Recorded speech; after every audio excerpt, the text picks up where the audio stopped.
Greetings, everybody. Gleekon here again with another episode of Lore of Warcraft. So we left off with a little one in Chronicles that was called Revelations, and much shorter than the Book of Revelations. It talked about the revelation to the Alliance that the Horde's not here to do what they've always done. They have a different mission.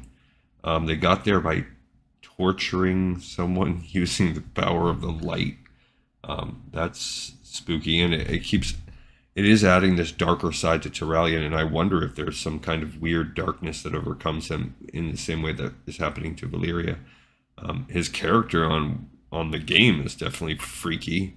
The giant zoomed in face and deep voice and glowing eyes. So there was also kind of mentioned as a footnote, we're just fighting out to a stalemate. They fought up to the gates of the keep. We fought them back. So I feel like as long as we mention some keep fighting here, I'm ready to push forward with some Let's Plays. But stay a while and listen to Chapter 9 of Beyond the Dark Portal, and we will see what we see. Faster! Faster, damn you! Daneth lashed the reins against his steed's neck. His horse whickered in protest, its mouth flecked with foam, but obeyed. Daneth didn't hear the sound of the horse's increasingly rapid hoofbeats on hard-packed earth. He heard only the sound of primitive weapons striking home, the grunts and howls of savagery, the cries of his men as they fell, taken by surprise at that strange darkness that had abruptly dropped to reveal the orcs waiting for them. They'd been led right into a trap. There was no time to strategize, no time to do anything but fight, and too many were so taken aback they didn't even have time to swing before the green tide had washed over them. Daneth closed his eyes, but he still saw them fall. Horses and men both, going down beneath the onslaught that was as efficient as it was brutal and barbaric. He'd been looking right at Farrell, about to cry out a warning when a huge orc had literally barreled into the boy's horse and unseated him. The boy went down at once. Daneth didn't see Farrell die, but he thought he'd hear his screams for the rest of his life. Farrell, all afire with a desire for battle and glory, wanting to go kill his first orc. He hadn't even had a chance to strike a blow. Daneth had realized at once, sickened, that they would fail. His men had seen it too, and they'd known what must be done. "Commander, get to the fortress!" Van had urged him, even as he struggled with a much larger opponent wielding a club. "Tell them! We'll cover you!" Other soldiers had added their voices in monosyllables, agreeing. Daneth hesitated, feeling ripped in two. Stay here and fight with his men, or flee to perhaps save them? He's not going to be saving them. "Go!" Van cried, turning his head to shout at his commander. Their eyes met. "For the sons of..." The orc had struck in that second of inattention, his club descending with deadly force. Daneth had wheeled his horse around before Van fell and had spurred it on, screaming insanely at the beast, galloping away from the carnage and toward the fortress, away from Farrell and Van and all the others he had led there to their deaths. Daneth bit his lip hard enough to draw blood. They'd been right, of course. Someone had to warn Nethergarde, and he had the authority and familial connections to make himself heard. His experience and leadership skills, too, could not afford to be lost. But by the light, he'd never done anything harder in his life than leave his men behind. He cursed softly, shook his head to clear it, and yelled at the horse again. Yeah, that would be like a mind screwer right there. Like, I don't think you could ever live that down. Like, you'd struggle with that forever. The trail twisted and turned in the life-drained land. Red dust rose beneath his horse's hooves. Daneth clung like a burr and glanced up at one point to see the vast stone walls of Nethergarde Keep. Already he could see guards atop its parapets pointing down at him and no doubt alerting others to his approach. "Open the gates!" he shouted as loud as he could, holding his shield high before him so they could see the Alliance symbol emblazoned there. "Open the gates!" The heavy timber and iron gates slowly parted, and he galloped on through without slowing. Once inside, Daneth slipped from his saddle and turned to the nearest soldier. "Who's in charge here?" he demanded, realizing he was gasping for breath. "Sir, state your name and business, please," the soldier replied. "I don't have time for this," Daneth growled, grabbing the soldier by his breastplate collar and drawing him close. "Who's in charge?" I am, a voice said from behind him. Danath released the soldier and spun around to find himself facing a tall, broad-shouldered man in the violet robes that marked him as one of the Dalaran wizards. The man had long white hair and a matching beard, but behind the lines on his face, his eyes were young and alert. Oh, it's Khadgar. Danath Trollbane, isn't it? The mage asked. I thought you were with Turalyon. Danath nodded, both in confirmation of the man's statement and in recognition of Khadgar's identity, and sucked in air to speak. Close the gate and arm your men. The Horde is here. Khadgar's eyes widened, but he did not argue. He signaled with his hand, and men rushed to obey his silent commands. The gate was closed as someone came to take Danath's poor, overworked mount, and another approached with a waterskin. What's happened? Turalyon sent me with half the men we had at Stormwind. Danath gulped down water warm but wet, and nodded cursory thanks to the man who'd brought it to him. We left as soon as he received your message. He'll follow with the rest. He shook his head, wiping his mouth. We were too late. The orcs have already rebuilt the portal, and they were waiting for us there. My boys never stood a chance. Khadgar nodded, his eyes somber. I'm sorry for their loss, but your warning gives us time to prepare. If the Horde plans to invade Azeroth again, they will have to get past us first. And Nethergarde was built for this. They will not find this keep so easily taken. How will you defend it? Danath asked, sufficiently recovered from his ride to glance around. Doesn't look like you have that many soldiers, and I don't see any ballistae or other siege engines along the walls. We do not have many soldiers, it is true, Khadgar agreed, but that does not mean we are without defenses or weapons. You will see. I suppose I will. Danath bared his teeth in a smile. And when they come, I will be waiting. The orcs arrived an hour later. They swept up the path, filling the trail like water roiling down a narrow chute, elbowing each other aside in their haste to reach the keep's sturdy outer walls. Danath and Khadgar stood upon one of the taller parapets, watching the scene below. Damn, there are hundreds of them, Danath whispered, watching the Horde literally fill the plain before the keep and advance in a great sheet of flesh and weaponry. In the thick of the battle, he had not been able to notice the sheer numbers. Indeed, Khadgar said. The young old mage did not seem concerned. Not as many as during the Second War, though. Either they lost much of their strength in those battles, or they're withholding part of their full force now. He shrugged.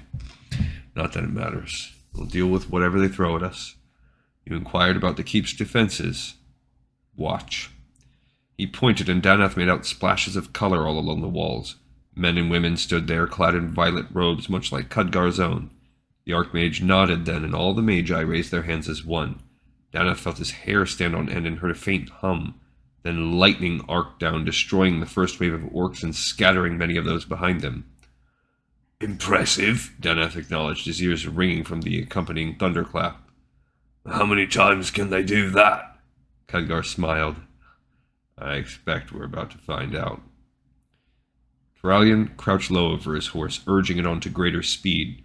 Even though he knew that waiting for reinforcements in the form of Illyrius Rangers had been wise, something inside him insisted that they might be too late, that something was already happening at Nethergarde.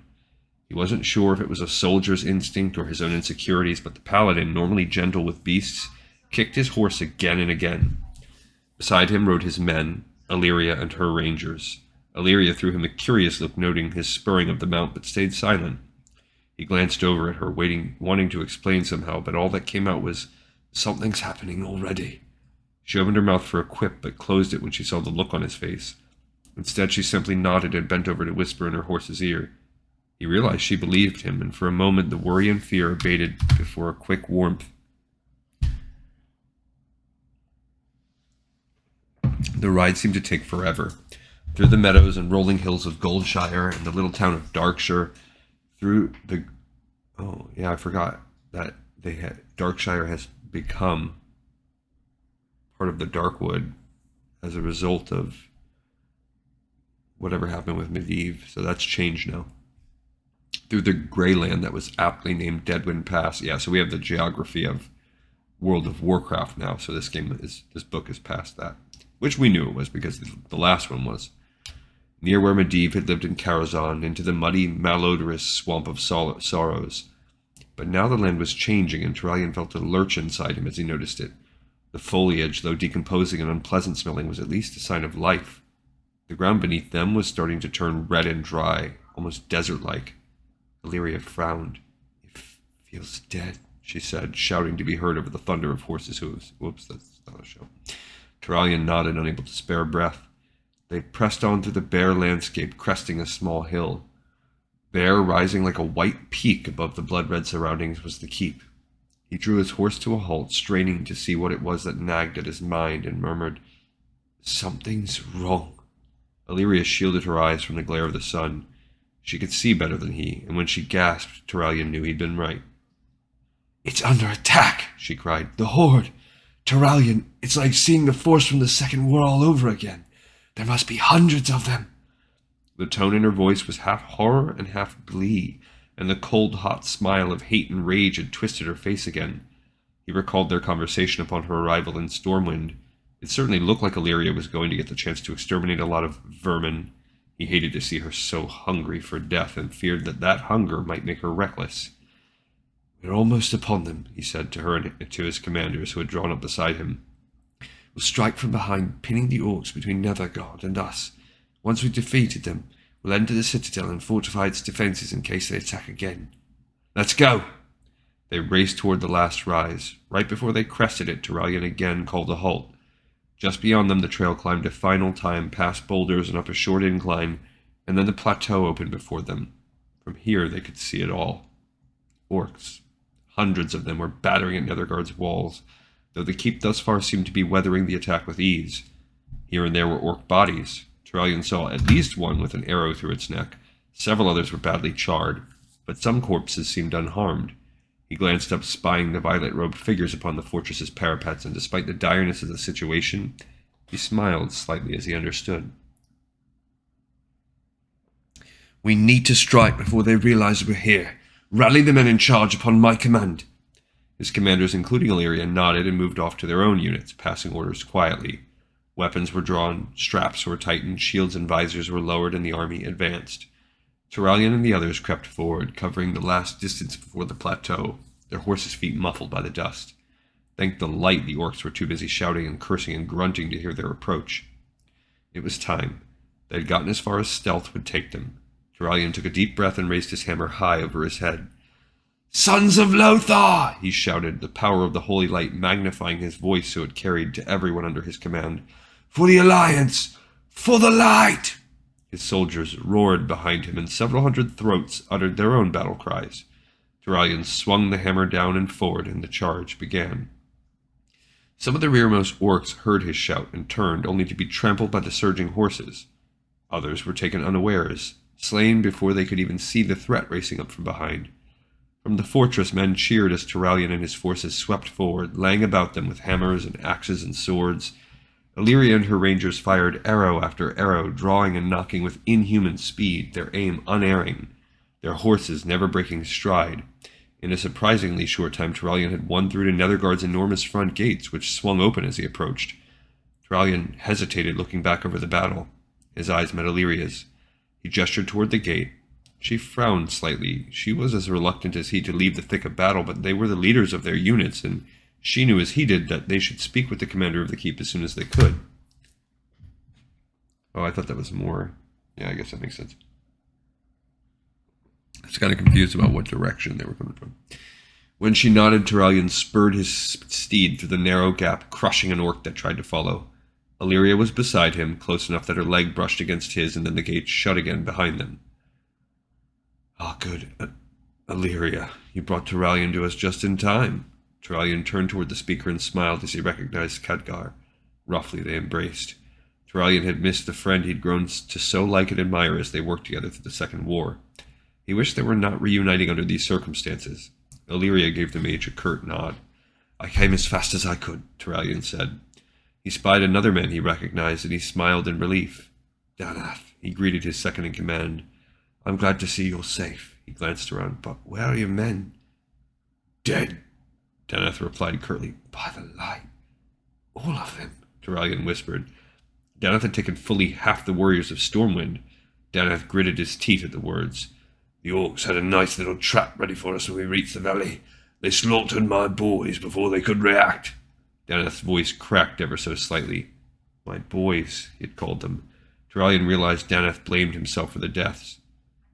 They sacrificed themselves that I might reach here and warn Khadgar of the Horde's approach. They did the right thing, and so did you, Turalyon assured his friend and subordinate. It is an awful thing to lose the men under your command, but alerting Nethergarde was the first priority. He frowned. Khadgar, we need to figure out why they're attacking now. It's obvious. They need to get past us to reach the rest of Azeroth, Khadgar replied, but Turalyon shook his head. No, that doesn't make sense. Think about it. They lack the numbers to take this keep, and they must know it. I'm willing to bet this is not the entire Horde. It can't be. So where are the rest? Why attack with only a partial army? Khadgar's white brows drew together over his youth's eyes. You raise an excellent point. One way to find out, Daneth said brusquely. Bring me an orc, and believe me, I'll get out of him what we want to know. The way he said it and the set of his jaw made Turalyon flinch. He saw in Daneth's face an echo of Illyria's single-minded hatred of the orcs. For all their brutality, for all the pain and damage and hurt to this world they had caused, he could not help but pity whatever captive Daneth Trollbane took it upon himself to question. He only hoped the orc would speak quickly, for its sake and their own. They were waiting for his approval. He nodded reluctantly and turned to Illyria, but before he could speak, she had hurried up one of the towers, anxious to be doing something, anything. She called down the order, waiting for the reply, then grinned fiercely. It will not take long, she said.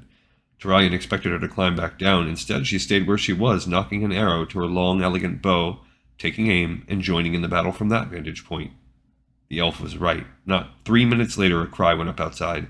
We've got one! The massive gates were again opened.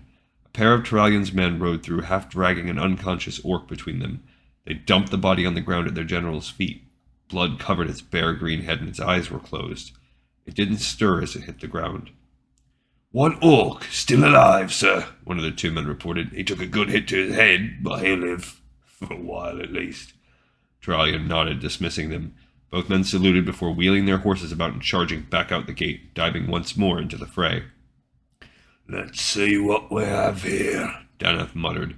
He bound the orc's hands and feet with heavy rope, then splashed water on the monster's face.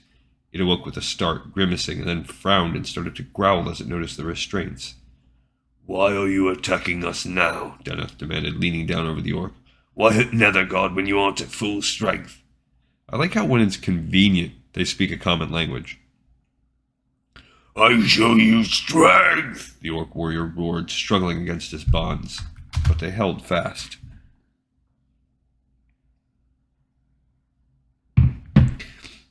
I don't think you quite understand, Daneth said slowly, drawing his dagger and idly waving it mere inches from the orc's face. I asked you a question. You'd best answer it. Why attack Nethergarde now? Why not wait until the entire Horde is here? Blood and spittle spattered Daneth's face. He jerked back surprised, then slowly wiped the spit off. I'm tired of playing with you, he growled and leaned forward with the dagger. Wait, Turalyon ordered. He deeply disapproved of torture, and he was beginning to think that even if he permitted Daneth to continue, the orc would say nothing of use. Orcs had a high tolerance for pain, and chances were he'd pass out or die before speaking. There might be another way to find out. Daneth stayed his hand. He felt Illyria's eyes on him, angry, wanting to see the creature hurt, but that would solve nothing. Turalyon closed his eyes and slowed his breathing, reaching for the quiet, still pool deep inside him. The center where no matter what was raging in his head or heart, he was at peace. From that place of calmness he asked for aid, for the light. He felt it tingling along his skin as the light responded, granting him its power and its unspeakable grace. He heard gasps from his friends and a frightened cry from the prisoner, and inhaled deeply, opening his eyes to see the familiar shimmering along his hands, his arms.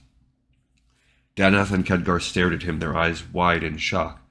And as for the orc, it was a huddled ball of green at his feet, whimpering incoherently. When he spoke, Turalyon's voice was completely calm and controlled. There was no place here for hate or the heat of anger, not when one stood fully in the light. Now by the holy light, you will answer our questions, and do so truly, Turalyon intoned. reaching out and resting his palm against the orc's forehead. There was a sudden blinding flash of light. He felt a spark leap from flesh to flesh. The orc shrieked, and when Turalyon removed his hand, there was a dark handprint there, as if it had been burned in. The orc shivered and groveled, weeping. Turalyon hoped he had not scared it senseless. "Why attack now?" he asked yet again. Okay, so it's not so much torture as it sounded like to me in Chronicles, which makes it better for preserving his character.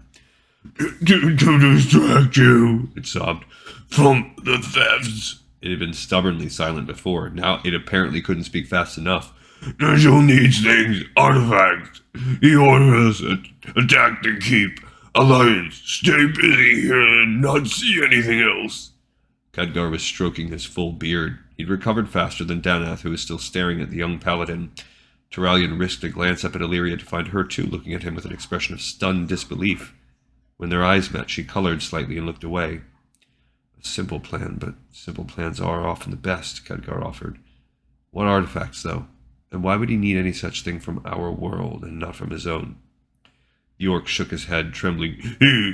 He doesn't know," Turalyon said. "He'd tell us if he knew." With the light upon him, so the orc could not lie. The gates creaked open just enough for 2 elves to squeeze through before it shut again. Turalyon glanced up as they approached him, his eyes narrowing as he realized they both looked exhausted. "What news?" "Stormwind, sir," one of the elves replied. "Someone broke into the royal library. The guards found the bodies of the 2 men stationed outside the door, and the one inside. Looks like one died by an orc axe, sir." "Orcs in the royal library?" Turalyon whirled to stare at Khadgar, then at the orc, who cringed away. "Artifacts," he murmured, putting the pieces together. "The perfect distraction," Khadgar was forced to admit. "Damn it. I'd say that simple plan worked very well indeed. We were busy here fighting the orcs, and someone made off with..." He turned to the elves. "What exactly did someone make off with, if anything?" Now the elven scouts looked even less happy. "Unfortunately, you are right, Lord Wizard. One thing was missing." "And that was?" Turalyon prompted. The elf cleared his throat. The Book of Medivh." "By the light," Turalyon whispered, feeling a knot form in the pit of his stomach. The Book of Medivh? The spellbook of the greatest mage in all the world? The man who would help the orcs create the original portal? The book containing all the brilliant wizard's many secrets? In the hands of the orcs. Beside him, Khadgar seemed stricken as well. "Turalyon, I need that book to close the portal." "What?" Turalyon cried. "Medivh and Gul'dan created the thing. That spellbook could tell me how to close it. Not only that, if the orcs have it, they can use it against us in any number of ways. This is bad. This is very, very bad." Turalyon shook his head, reaching for the calm place inside himself. "I understand, but we can't worry about it right now. We've got orcs outside, and destruction or not, there's still a great danger. Our job is to protect this keep and prevent them from spreading past it. Once that's done, then, well, we'll go from there." He eyed his friends, who nodded slowly. He glanced up at Illyria, thinking he saw a hint of approval glimmer in her green eyes before she again lifted her bow to resume firing. "You're right, General," Khadgar said, inclining his head. "We have a keep to defend. We can't solve a puzzle if we're not alive to do so." Turalyon gave a weary, worried grin, climbed back atop his mount, and rode again into the maelstrom that was battle. Alright, so I think for the most part we're caught up and we can do a big chunk of Let's Plays now. I mean, unless they extend this battle some in the next chapter, but just from the flow of the book so far, I don't think so. Alright, we're more than a quarter of the way through the book at this point. Chapter or two past that. This episode is in the pipe 5x5. I thank everybody so much for watching. See you next time on Lore of Warcraft.